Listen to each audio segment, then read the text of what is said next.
E aí pessoal, tudo bem com vocês? Hoje nós iremos conversar sobre emagrecimento.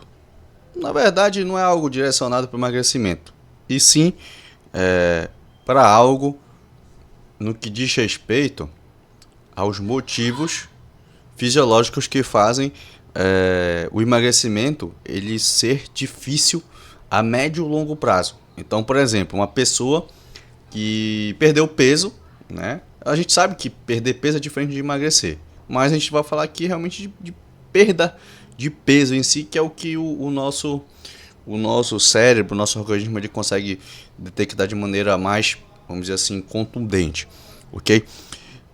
Então, aquela pessoa ele perdeu peso, né? Emagreceu e depois reganhou ali parte daquele peso ou até mesmo tudo que perdeu, ou até mesmo mais que isso, né? Então a gente vai conversar justamente hoje sobre isso, sobre os motivos fisiológicos que isso acontece, certo? Porque muita gente, é um efeito rebote o que acontece ali, mas beleza, é um efeito rebote? Até é, mas por que isso acontece? Então tem uma explicação fisiológica dos motivos, ok? Então olha só, primeira coisa aqui, fisiologicamente, como é que se emagrece? Então, como é que se emagrece? Tu precisa fazer primeiramente lipólise, então você precisa quebrar ali lipídios, quebrar a gordura, para depois essas gorduras elas serem oxidadas. Então, não é só você quebrar a gordura ali, utilizar a gordura como fonte de energia durante o exercício, por exemplo. Não é só isso. Essa gordura tem que ser oxidada. Se ela não for oxidada, ela vai voltar ali e ser estocada novamente ali no tecido adiposo. Então essa gordura precisa ser oxidada, ok? E aí você, fisiologicamente, tem que pensar de que maneira isso pode acontecer, certo? Também a gente vai falar isso hoje. E aí como é que se engorda? Então basicamente, como que se engorda? É um balanço calórico positivo, né? Um balanço energético positivo de maneira crônica. Então não é num dia, não é em uma semana, não é em 2 semanas, é cronicamente, é durante algumas semanas, meses, até anos, né? Então, demora para se engordar. Não é como as pessoas acham, certo? Para se engordar, demora. Para te conseguir, pro cara de ficar, pro indivíduo conseguir ficar obeso, por exemplo, demora muito tempo. Ele não conseguiu ficar com aquela obesidade ali num período curto de tempo ou do nada. E sim, demorou bastante para ele conseguir chegar naquele nível, tá? E aí tem uma questão aí de hormônios que são cruciais para essa regulação, tanto da lipólise, da oxidação de gorduras, como também do balanço calórico positivo crônico e do acúmulo de gordura durante um determinado tempo, tá? E aí, dentro do treinamento, você tem que pensar o que vai fazer você queimar mais gordura, você emagrecer. Então, quais adaptações fisiológicas vão fazer você conseguir queimar mais gordura, né, durante o exercício e após esse exercício. Então, você tem que analisar isso. Quais protocolos de exercício irão gerar essas adaptações fisiológicas que vão maximizar o emagrecimento do seu aluno, do indivíduo ou de você mesmo. Beleza? Então, olha só. Primeira coisa aqui, certo? Tu tem aí o teu gasto energético total. Beleza? Então tu tem o teu gasto energético total. O que é o gasto energético total? É a tua energia que tu gasta ali no teu dia e vai fazer tu manter teu peso, por exemplo, certo? Então tu tem um gasto energético total.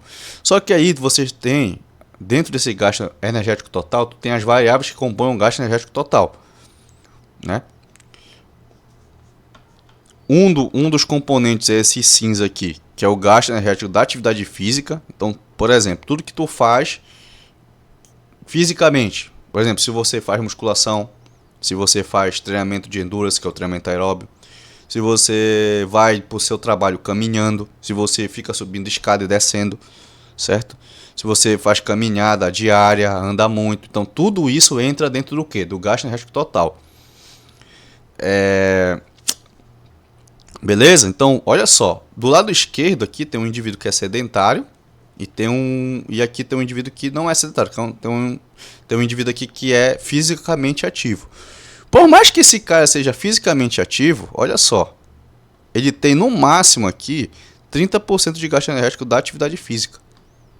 Então, por mais que esse camarada seja fisicamente ativo, mesmo assim, esse gasto energético da atividade física que ele faz não é o que vai fazer ele gastar mais energia naquele dia, beleza?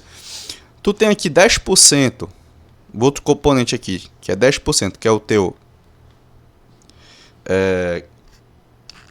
termogênese ali dos alimentos que você ingere.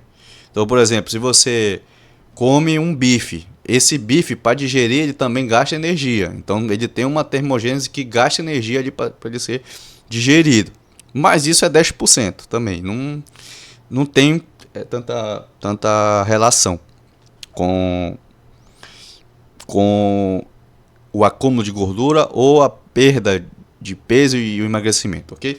Agora, qual é o componente do gasto energético total que vai fazer você ter um gasto energético maior? É justamente o gasto energético de repouso, tá? Que é esse aqui que eu acho que está em rosa, né? Sei lá. Agora, o indivíduo sedentário ele tem 75% do gasto energético de repouso, certo? E o indivíduo que não é sedentário, que é fisicamente ativo, por exemplo, ele tem 60% do gasto energético de repouso. Então, qual é o componente do gasto energético que você vai gastar mais energia? É no repouso, ok? O dia tem 24 horas, tu vai fazer ali o exercício 1, 2 horas, no máximo 3 horas por dia. Acho que nem chega isso, 3 horas, já seria uma coisa exagerada. Então, no máximo 2 horas ali de fazer ali o exercício em si, certo? Então, esse gasto energético de repouso, ele é o que vai fazer você vai ter mais impacto ali no gasto energético total, ok? Por isso que a dieta ela é muito importante. O balanço energético negativo advindo do que você ingere, ele é muito importante. Por quê? Justamente porque ele vai fazer você, né, vai gerar o gasto de maior impacto. Por quê?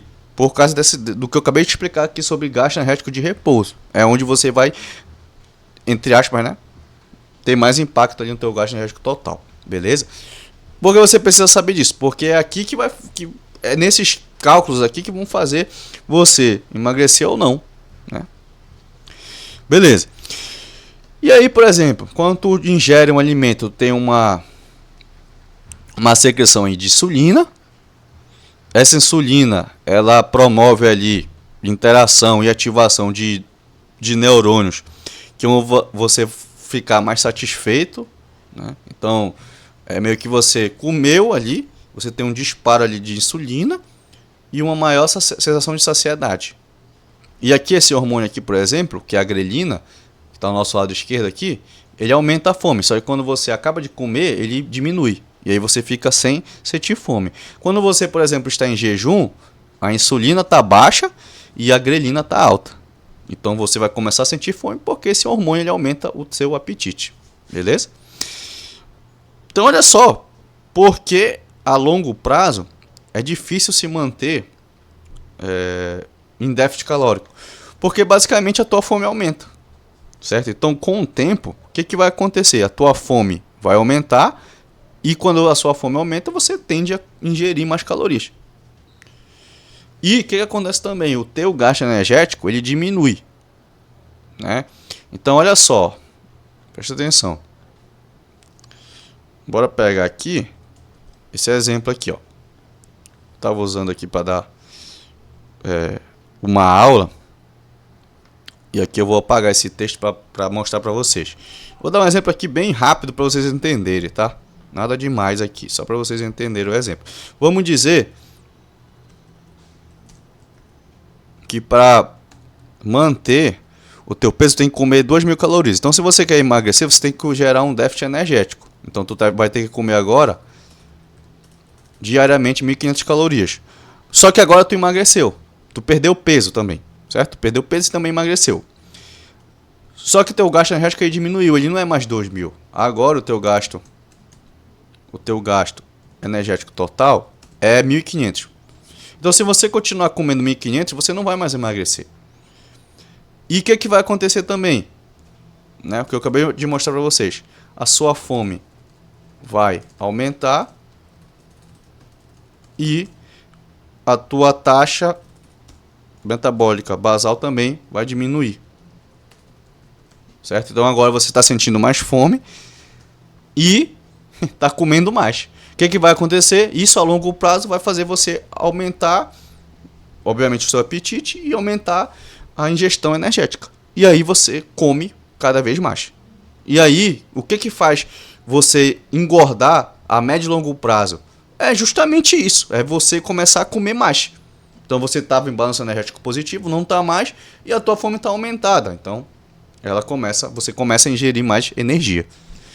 Beleza? Então olha só, esse gráfico aqui, com o aumento da fome, aqui o tempo em semanas e meses, redução da leptina. Essa leptina aqui, ela é simplesmente um hormônio que ela controla ali teu peso corporal, principalmente através de mecanismos de saciedade e também aumentando o teu gasto energético, certo? Só que com o tempo, essa leptina, quando tu está em processo de emagrecimento, ela diminui. Então tu vai sentir mais fome e a tua taxa metabólica basal, a tua termogênese, ela vai diminuir. E aí, em semanas e meses, isso vai ficar cada vez mais difícil de você manter. É por isso que os fisiculturistas, a longo prazo, eles não ficam se mantendo em déficit. Isso é por um determinado tempo, porque eles sabem que isso vai ficar cada vez mais insustentável e aí vão ter que usar cada vez mais, por exemplo, hormônios e que vão ali ajudar ele a se manter com uma porcentagem de gordura baixa, e isso vai cada vez mais prejudicar ainda mais a saúde do cara. Então, por isso que ele só faz um pré-contest, uma dieta restrita de energia mesmo, déficit calórico, por um período, e no outro período ele não faz mais isso, porque ele sabe que isso a longo prazo é insustentável, não vai ter como. É isso que vai acontecer aqui. Então, basicamente, a tua fome vai aumentar e você vai tender a ingerir mais energia com o passar do tempo, ok? Isso ocorre fisiologicamente por quê? Redução da leptina, que eu acabei de explicar para vocês, aumento do apetite e diminuição da taxa metabólica basal. Então, basicamente, tu tinha um gasto energético e agora esse gasto energético está diminuído e tu tá com mais fome. Então, isso a longo prazo tende a ficar muito difícil. É por isso que a longo prazo você tem que se manter firme na dieta, sem ficar errando, e com o gasto energético alto. Então tu tem que continuar fazendo muita quantidade de exercício, certo? Porque fisiologicamente o que eu acabei de explicar para vocês vai acontecer, isso é fato, e aí tu fazendo isso que eu acabei de explicar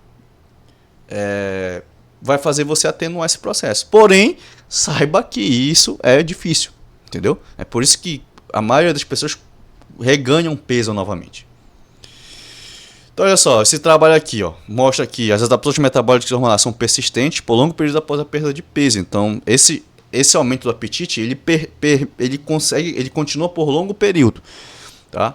E aqui o nível de leptina permanece baixos, esse outro trabalho aqui, e o de grelina, que é um hormônio que aumenta o teu apetite, fica aumentado por meses após você perder peso, favorecendo o aumento da fome, e com isso você tende a comer mais.